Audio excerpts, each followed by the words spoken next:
I just recently got into doing some woodworking, and I was looking around my shop and I noticed that I didn't have any sawhorses yet, and you know, it's a pretty easy project to do, so I figured I better go ahead and build me a couple of sawhorses. Well, what I did is I went on YouTube and I was doing some searching, and I saw a couple that I really liked. In fact, the one that I wanted to build here today is from Matthias. His came with plans and purchase list, and I went ahead and bought all my supplies. I got some 2x3s, some 2x4s.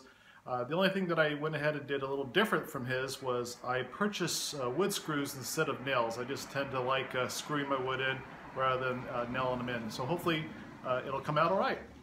All right, the first thing that his plans called for was to go ahead and cut some 36-inch pieces from the 2x4s. So let me go ahead and grab my equipment and we'll get cutting on those right away. Okay, I've got two boards side by side to go ahead and make two cuts at once. I went ahead and just clamped the first board down to the table for some stability and to prevent any kickbacks. And you can see that I've got my blade lined up just on the outside line of the two boards, so I'll go ahead and get these two boards cut.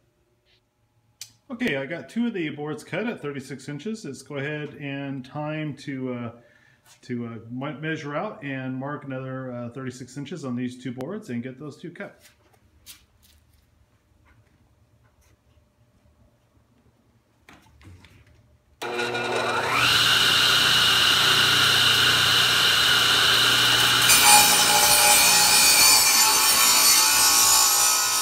Alright, step one's complete. All four boards for my cross braces are at 36 inches. Go ahead and now it's time to cut out the dados to accept the legs. So you can see how the dado blade kind of, how the wobble dado blade works. If you just kind of turn it, you can see how it kind of goes inside and out. The power is off, so I'm not really concerned about the saw turning on or anything like that. But right now I've got it set at a 1/2 inch dado. I could go up a little bit more, but you know, I'm just going to be sliding the pieces over a little bit and making several cuts, so I think a 1/2 inch is fine for what I'm going to do. All right, so let me go ahead and put the blade guard back on, and we'll get to cutting the dados. Actually, before I cut the dados, I want to go ahead and mark off 3 inches from each outside edge for to accept the legs. Again, the dado is going to be about 2.5 inches wide, but it just calls for the actual leg to fit in there perfectly. And it's supposed to be about 3/4 inch deep, so I'll have to set the blade here in just a moment. But I'm going to go ahead and mark out my cuts first, and then we'll get to sawing. Okay?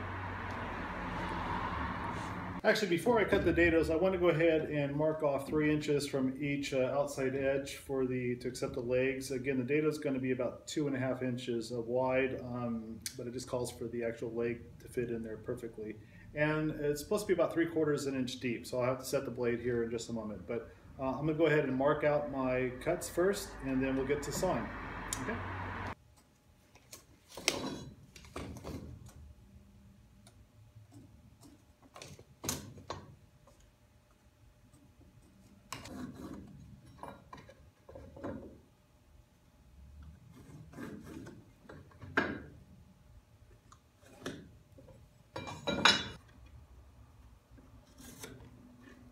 Okay, now my pieces are all marked out. I'll go ahead and start cutting a little bit.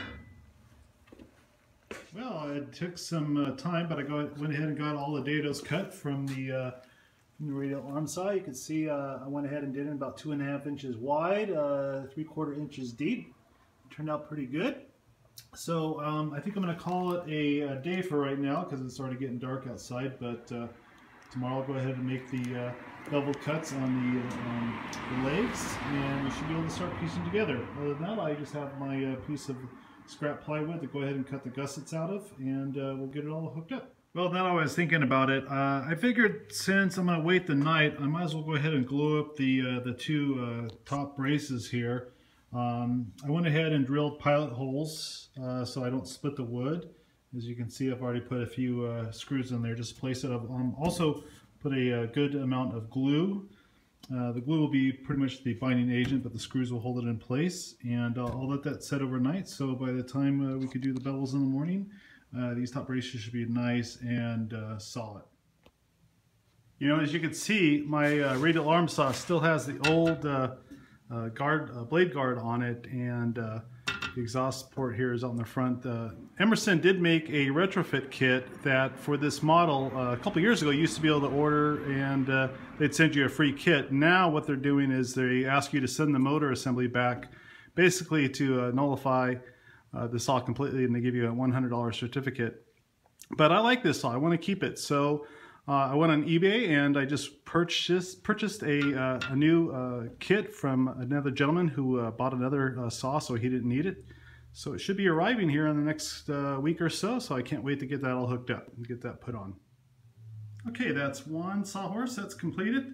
The only thing that I didn't do yet was to bevel the bottom. I think what I'm going to do instead of sign is I need to get myself a nice hand plane, so I'll buy one of those and just plane off those little corners so it won't fray when I move it. I'd like to thank Matthias for his plans. They turned out really nice.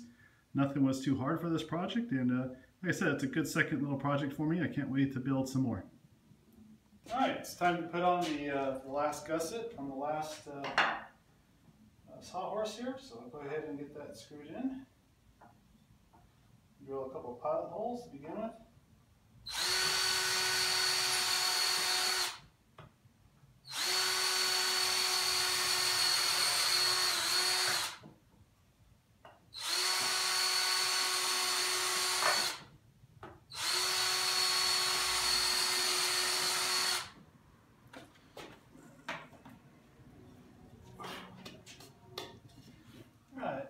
Probably don't need glue, but I'll go ahead and put a little bit on anyways, can't hurt it.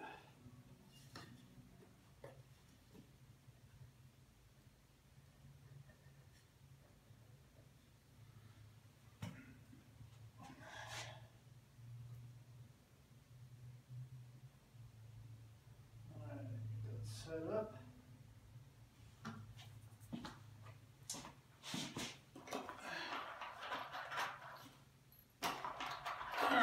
I'm just using some regular drywall screws.